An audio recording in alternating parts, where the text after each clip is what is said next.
Good morning.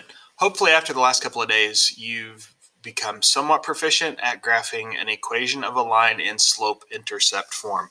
I say that very specifically because they all looked the same. They were in the same format where you had y equals, you had some sort of slope in front of x, and then your y-intercept out on the end. Now, not every single equation, every single linear equation is written in that form. So it's important for you to be able to recognize and possibly be able to switch between the different types. If I remember correctly, there's like 5 or 6 different ways an equation of a line can be written if you really get into algebra. I didn't learn about some of them until I was in college, so we're going to kind of stick with high school. Things that you'll need.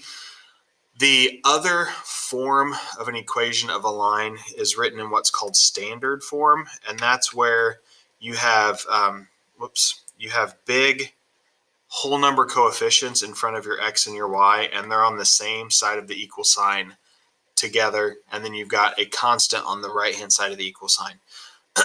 They are both linear equations. What makes a linear equation is the fact that there is an x and a y variable in it. So basically anything that I could possibly come up with, something like 3x plus 5y equals 10, that is a linear equation. I don't know what the graph of it looks like. I don't know what the slope of it is. I don't know what the y-intercept is yet, but I can rearrange the pieces and actually get something that's pretty easy to graph. That's my goal for today, is for you to be able to take something in standard form, the one here on the left, and change it into slope-intercept form, which is the one on the right. So the equations I give you are going to look like this, and your result that you give back to me is going to look like this. Okay, this is something that you're going to have to kind of do on paper, and then take a picture and submit to me that way. But it's not hard. You have to do 2 little steps of arithmetic, and it's more algebra manipulation of an equation than anything else. So the way you do this, okay, when it's all said and done, I want my y variable to be all by itself out front, and I need the other stuff to be pushed to the other side of the equal sign. So we're going to do a couple of little equation solving steps, even though we're not really solving this equation. So the first thing I want to do, the x term that's on the left needs to be moved over to the right. So I'm going to take this 3x, whatever this is, I need to get rid of it. So since this is a positive 3x, I'm going to subtract it off from both sides. Now this is going to look a little weird until you see a couple of them, but once you kind of get the hang of it, it's really not that bad. So the 3x's on the left cancel out. Great, they're gone. I don't have to deal with them anymore. Now over here on the right, 8 minus 3x, I can't actually subtract those. I can't subtract an x term from something that's a constant term. So I'm going to leave that. I'm going to drop down my 2y.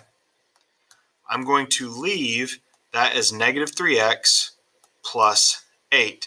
Now, the reason I put the x term first is because I'm trying to set this up to be in that y equals mx plus b format.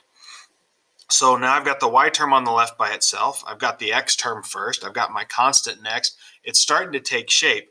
The last thing you're going to do is divide out. If there's a coefficient left on your y, you're going to divide that guy out.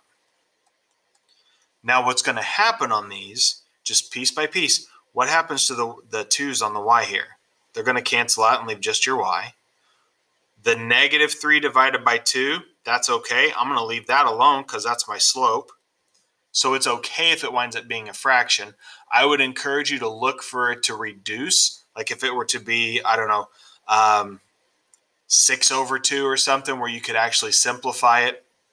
And then at the very end, this one's kind of important.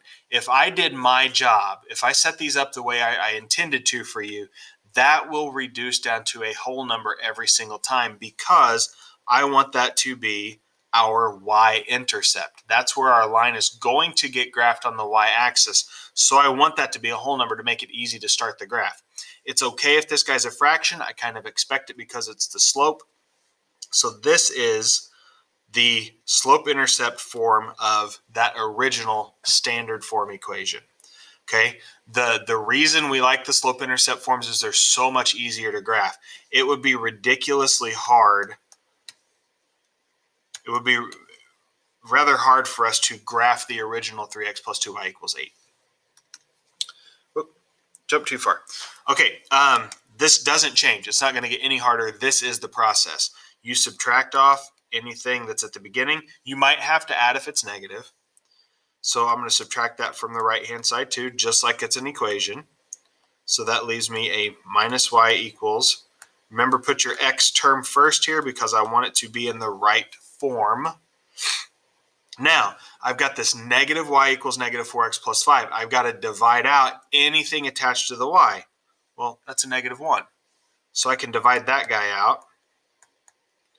When you divide by a negative, just pay attention to your signs. I've got a negative 1 and a negative 1. Those cancel.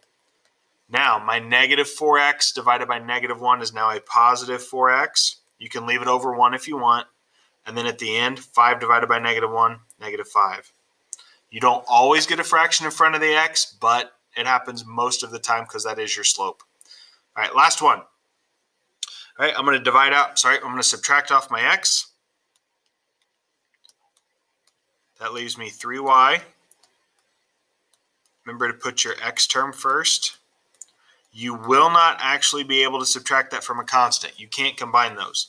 And then divide out your 3. So my result here, negative 5/3 x minus 4. That's it, guys. Move the x, divide by the number left on the y.